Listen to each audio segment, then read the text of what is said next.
दोस्तों आज की वीडियो का टॉपिक बहुत ही ज़्यादा महत्वपूर्ण है। ये टॉपिक उन लोगों के लिए बहुत ज़्यादा मायने रखता है जिन लोगों ने अभी अभी नौकरी करना स्टार्ट किया है। और जो यंग हैं और जवान हैं, बच्चों को इतना समझ नहीं होता है जब वो नौकरी स्टार्ट करते हैं, तो उनको मतलब कैसे करियर बनाना है और कैसे पैसे का मैनेजमेंट करना है, ये सारी चीज़ें बच्चों को समझ नहीं आती हैं शुरुआती दौर में। और जब तक ये चीज़ें वो समझ पाते हैं तब तक बहुत देर हो जाती है। तो आज की वीडियो बहुत इंपॉर्टेंट है, वीडियो के अंत तक ज़रूर बने रहना। और अभी तक आपने चैनल को सब्सक्राइब नहीं किया है तो आपसे एक नम्र निवेदन है, सब्सक्राइब करिए अपने इस चैनल को और बेल आइकन को भी ज़रूर प्रेस कर दीजिएगा ताकि ऐसी ही इंटरेस्टिंग वीडियो की नोटिफिकेशन आपको मिलते रहे। दोस्तों वीडियो पसंद आए तो एक लाइक ज़रूर कर दीजिएगा। तो चलिए स्टार्ट करते हैं वीडियो को। देखो, वीडियो में बने रहने से ये है कि वीडियो को आप लास्ट तक देखना और फिर इस चीज़ को ज़रूर एनालिसिस करना कि जो वीडियो में बताए गए पॉइंट हैं वो आपकी लाइफ में मतलब कुछ मायने रखते हैं या नहीं। तो एक कमेंट करके ज़रूर बताना मुझे। तो चलिए स्टार्ट करती हूँ वीडियो को। सबसे पहला पॉइंट आता है कि किसी भी बड़े खर्च से बचें। देखो, जब आपने शुरू में नौकरी करना स्टार्ट किया है और आपको लग रहा है कि मैंने अभी अभी पैसे कमाना शुरू किया है, तो उस समय आपको किसी भी बड़े खर्चे को करने से बचना चाहिए।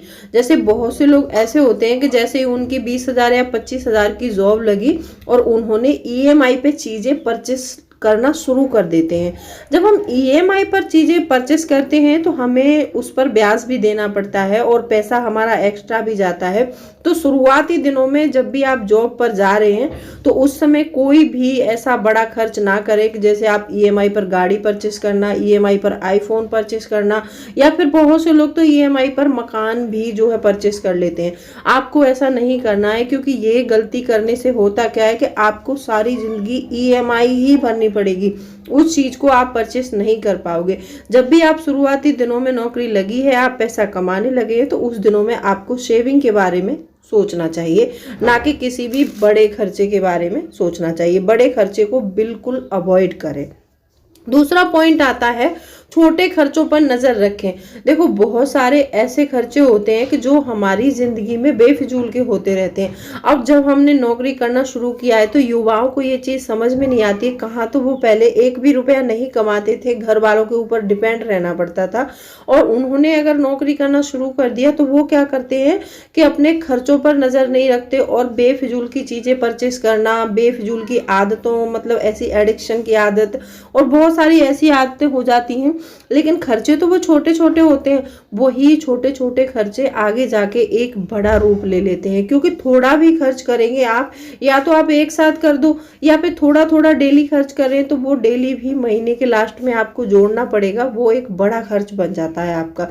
तो इसीलिए शुरुआती दिनों में, ये ज़्यादा दिन तक नहीं चलने वाला है, आपको शुरुआती दिनों में थोड़ा थोड़ा मैनेजमेंट करके चलना चाहिए। आपके जो भी छोटे छोटे खर्चे हैं उन पर नज़र रखें और उन पर नज़र रख के उन सारे खर्चों को ट्रैक ज़रूर करें। जब आप ट्रैक करेंगे तो आपको पता चलेगा कि महीने के लास्ट में कितना हमने बेफिजूल खर्च कर दिया है। तो ऐसे खर्चों को आप अवॉइड ज़रूर करें। तीसरा पॉइंट आता है, जरूरी बिलों का भुगतान करें। देखो, युवाओं में ये आदत होती है कि वो मतलब घर के, या तो उनकी गैस का बिल हो गया, लाइट का बिल हो गया, पानी का बिल हो गया, अन्य कोई भी और भी बिल हो सकता है, ऐसे बिलों का भुगतान आपको समय समय से करना चाहिए। क्योंकि लाइट का बिल देखो, महीने का किसी का 200 रुपये आ रहा है या फिर 300 रुपये आ रहा है, तो 300 रुपये आप मंथ में दे सकते हैं, क्योंकि ये हमारी ज़रूरी जो मूलभूत आवश्यकताएं हैं, तो इन पर खर्च करना हमारा अधिकार भी है और इन पर करना भी चाहिए। बेफिजूल की चीज़ों पर जो खर्च करते हैं उन पर हमें लगाम लगानी चाहिए। जो रोज़मर्रा की बहुत ही ज़्यादा ज़रूरी चीज़ें हैं उनका भुगतान हमें समय से करना चाहिए। होता क्या है कि जैसे एक महीने के 200 भरने हैं आपको, अगले महीने नहीं दोगे आप तो 400 हो जाएंगे, फिर 600, यही पैसे जो है बड़ा रूप ले लेते हैं। तो फिर आपको इनको पे करने में बहुत दिक्कत आती है। तो अपने बिलों का भुगतान समय से करना बहुत ज़रूरी है। ये मनी मैनेजमेंट का बहुत अहम हिस्सा है। जब भी आप अपना पैसा कमा रहे हैं और उसका मैनेजमेंट करना चाहते हैं तो ये सारी चीज़ें आपको नोट करनी चाहिए और इन चीज़ों को आप रेगुलरली जो है सामान्य तरीके से करेंगे तो आपका मनी मैनेजमेंट खुद हो जाएगा, आप फाइनेंशियली तौर पर खुद मजबूत हो जाओगे। ये चीज़ें आप एक बार अप्लाई करके ज़रूर देखना। चौथा पॉइंट आता है अनावश्यक क्रेडिट कार्ड ना लें। देखो आजकल बैंक वाले बहुत सारे तरह तरह के क्रेडिट कार्ड हमें थमा रहे हैं, अलग अलग बैंक वाले। तो आपको अगर ज़रूरत है तो एक ही बैंक से कोई क्रेडिट कार्ड लीजिए। ऐसा नहीं करना है कि इस बैंक का भी ले लिया, उस बैंक का भी ले लिया। तो ऐसे क्या है कि आपके पास ज़्यादा क्रेडिट कार्ड होंगे तो खर्चे भी आपके ज़्यादा होंगे, और लास्ट मंथ में जब आपका पेमेंट आएगा तो आपको उनका जो बिल भरा जाएगा उनमें बहुत दिक्कत आ सकती है। तो जब आप नौकरी कर रहे हैं शुरुआती दिनों में, आपको मतलब किसी भी बैंक के अनावश्यक क्रेडिट कार्ड नहीं लेने हैं। नंबर 5 पॉइंट आता है पैसे के खर्च का सही चुनाव करें। देखो जिस चीज़ पर हम पैसा खर्च कर रहे हैं वो चीज़ हमारे लिए सही है या गलत है, यह चुनाव आपको करना पड़ेगा। क्योंकि देखो अगर पैसा किसी भी जायज़ चीज़ में खर्च हो रहा है, मैंने आपको पहले ही बताया कि रोटी कपड़ा मकान ये हमारी ज़रूरत है, ये मूलभूत आवश्यकताएं। अगर हम रोटी नहीं खाएंगे तो हमारा काम नहीं चलेगा, और उन्हीं की जगह पे ये पिज़्ज़ा बर्गर ये हमारी ज़रूरत नहीं है, ये सिर्फ हमारी चाहत है। तो जब भी आप पैसे को कहीं भी खर्च कर रहे हैं तो उसका सही चुनाव जरूर करें कि हम यहाँ पैसा खर्च कर रहे हैं तो किसी काम से कर रहे हैं या फिर बिना काम के कर रहे हैं। तो ऐसे खर्चों को आपको अवॉइड करना चाहिए। नंबर 6 पॉइंट आता है कागजी कार्रवाई अवश्य करें। आपने देखा होगा बहुत सारे युवा क्या करते हैं कि जैसे बैंक की स्टेटमेंट हो गई, अपने महीने का कोई भी कहाँ पर ट्रांजैक्शन किया कहाँ पर नहीं किया, इन सारी चीज़ों से बचते रहते हैं। क्योंकि बैंक जाना पड़ेगा या फिर कुछ भी करना पड़ेगा। इसके लिए आप डिजिटल मोबाइल का भी सहारा ले सकते हैं। बहुत सारे ऐप ऐसे आ रहे हैं कि जिनसे आप अपने सारे बिलों का भुगतान और अपना चेकिंग कर सकते हैं। तो एक बार जब भी आप बैंक के स्टेटमेंट और कोई भी आपने अगर कोई अकाउंट खोला है तो उसमें कोई आपकी केवाईसी में कुछ गलत तो नहीं है, ईमेल आईडी गलत तो नहीं दे दिया आपने अपना नंबर गलत तो नहीं दे दिया, इन सारी चीज़ों का ध्यान रखना है। क्योंकि इनमें भी बहुत पैसे चले जाते हैं हमारे। तो ये सारी चीज़ें आपको प्रॉपर ढंग से मैनेज करनी है। अगर आप ऐसे मैनेज करेंगे तो ज़िंदगी में कभी भी धोखा नहीं खा सकते हैं। नंबर 7 पॉइंट आता है कि दूसरों के साथ खर्च को बांटे। देखो बहुत सारे लोग क्या करते हैं कि जैसे सर्विस कर रहे हैं और बच्चों को इतना ज्ञान नहीं होता है, किसी फ्रेंड ने बोल दिया कि चलो पार्टी करने चलते हैं तो वो निकल पड़ते हैं। वो ये नहीं सोचते हैं कि हम ये सारा खर्च मेरी जेब पर पड़ेगा। तो मैं मंथ में 20,000 कमा रहा हूँ, अगर 2,000 हफ्ते में एक दिन पार्टी में करूँगा तो मैं बचाऊंगा क्या, ये सोचना चाहिए आपको। जब भी आप अपने किसी दोस्त के साथ या फिर किसी मित्र के साथ बाहर जा रहे हैं, पार्टी कर रहे हैं, तो उस खर्च को आपको जितना भी खर्च आए पार्टी को, जैसे मान लो आपका खर्चा आया 1,000 रुपये और आप 5 फ्रेंड ने पार्टी की है तो आप 200 रुपये पर फ्रेंड रख लो, तो आप 1,000 रुपये ऐसे दे सकते हैं। इतना आप पर भी बोझ नहीं पड़ेगा और उन पर भी नहीं।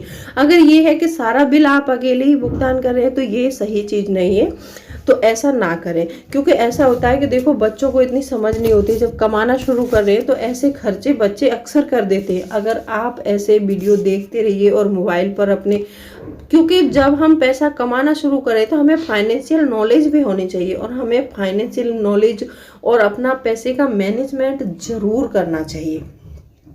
नंबर 8 पॉइंट आता है अनपेड कर्ज का भुगतान करें। देखो बहुत सारे बच्चे ऐसे होते हैं कि नादानी में किसी से कर्जा ले लेते हैं।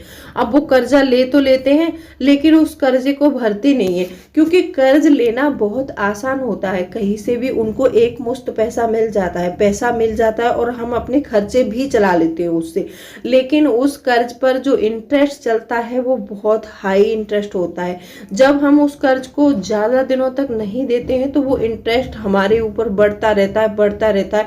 अगर हमने 2 साल या 3 साल नहीं दिया तो आप चक्रवृद्धि ब्याज तो समझते ही होंगे, मैंने कई बार बताया आपको कि कंपाउंडिंग इफेक्ट बहुत मायने रखता है। अगर आपने 3 साल किसी का कर्ज नहीं लौटाया तो आपके ऊपर वो पैसे कंपाउंड होते रहेंगे और बहुत सारा आपके ऊपर जो है भिल्लड़ बन जाएगा, उसका आपको एक मोटा कर्ज बन जाएगा। क्योंकि आपने एक छोटी रकम ली थी लेकिन आपने टाइम से नहीं दिया तो वो आपके ऊपर एक मोटी रकम बन जाती है। तो फिर ऐसे में बच्चों को बहुत दिक्कत होती है। बच्चों को ही क्या, ये तो एक्चुअली जो लोग सर्विस काफ़ी समय से करें उनको भी दिक्कत हो सकती है। तो आपने जो भी मतलब लिया है अनपेड कर्ज, आप उसको तुरंत का तुरंत लौटा दीजिए। नंबर 9 पॉइंट आता है, अपने कैरियर और इनकम पर ध्यान दें। जब आप पैसे कमाना शुरू करें तो उस समय अगर आपको अपने आप को अपग्रेड करने के लिए, अपनी इनकम बढ़ाने के लिए पैसे खर्च करने हैं तो उस चीज़ पर ज़्यादा ध्यान दें। ज़्यादा मतलब ये भी नहीं है कि आप ज़्यादा पैसा बचाने के चक्कर में अपने आप को अपग्रेड ना करो। देखो, अगर महीने में आप 20,000 कमा रहे हैं तो 2,000 रुपये मंथ में आप अपने ऊपर खर्च कर सकते हैं, क्योंकि आप अपने आप को जो है अपडेट करोगे तभी तो आप अच्छा पैसा कमाने पर ध्यान दोगे। क्योंकि अपडेट करना बहुत बड़ी चीज होती है, क्योंकि नॉलेजेबल चीजें मतलब हमेशा काम आती हैं। तो हमेशा नॉलेज को बढ़ाते रहिए और अपनी जो भी इनकम है, आप आज किसी की सर्विस कर रहे हो, आप सोचो कि किसी दिन मैं भी ऐसा करूं कि मेरे यहाँ भी कोई एम्प्लॉय काम करे। तो इसके लिए आपको जो है अपने इनकम बढ़ाने पर और अपने आइडियाज लेने पर बहुत ज़्यादा ध्यान देना है। शुरुआती दिनों में आपको अपनी इनकम को बढ़ाना है। आप पैसे भी इनकम बनाना सीखिए। पैसे भी इनकम आपने एक बार बना ली, वो जिंदगी भर आपको पैसे देते रहती है। तो सबसे ज़्यादा इस चीज़ का आपको ध्यान रखना है। नंबर 10 पॉइंट आता है, पैसे का हमेशा संतुलन बनाए रखें। देखो, पैसे के मामले में आपको ज़्यादा खर्चीला भी नहीं बनना है और ज़्यादा कंजूस भी नहीं बनना है। जिस समय आप पैसे कमाना शुरू करें तो इतना कंजूस मत बनो कि आप खाने में भी कटौती करनी पड़े, और इतने खर्चीले मत बनो कि छत से नोट उड़ाओ। ऐसा नहीं करना है। आपको अपना संतुलन बनाकर चलना है। कौन सा पैसा कहाँ मुझे खर्च करना है, ये सारी चीज़ें सोचनी समझनी है। और अपनी एक तो मैंने पहले भी बताया है आपको, ये एक बोनस पॉइंट बताती हूँ कि अपने आसपास रहने वाले सर्कल का ध्यान रखिए। जो आपका फ्रेंड सर्कल है वो कैसा है। हमेशा आप अपने आप से कम 2-3 साल बड़े लोगों से दोस्ती कीजिए, और ऐसे लोगों से दोस्ती कीजिए कि जो आज सफल है और पैसे वाले हैं, जो मेहनत करते हैं और पैसे वाले हैं। उन लोगों से दोस्ती कीजिए, जरूर कीजिए, लेकिन आपकी नज़र उनके पैसे पर नहीं होनी चाहिए तो सिर्फ ये सीखने में कि वो पैसे कैसे कमाते हैं, वो कैसे अपने आप को डेवलप कर रहे हैं। उनसे नॉलेज लीजिए, उनसे मतलब ऐसा अपना फ्रेंड सर्कल चुनिए कि जिनके साथ आप बैठे तो 4 लोग आपको बुरा ना कहें। तो कैसी लगी वीडियो कमेंट करके ज़रूर बताना। आज की वीडियो में मैंने आपको ये 11 पॉइंट बताए, तो इनमें से कौन सा पॉइंट पसंद आया। वीडियो को लाइक शेयर कर सकते हैं। तो मिलती हूँ अगले वीडियो में, तब तक के लिए bye bye. Thanks for watching.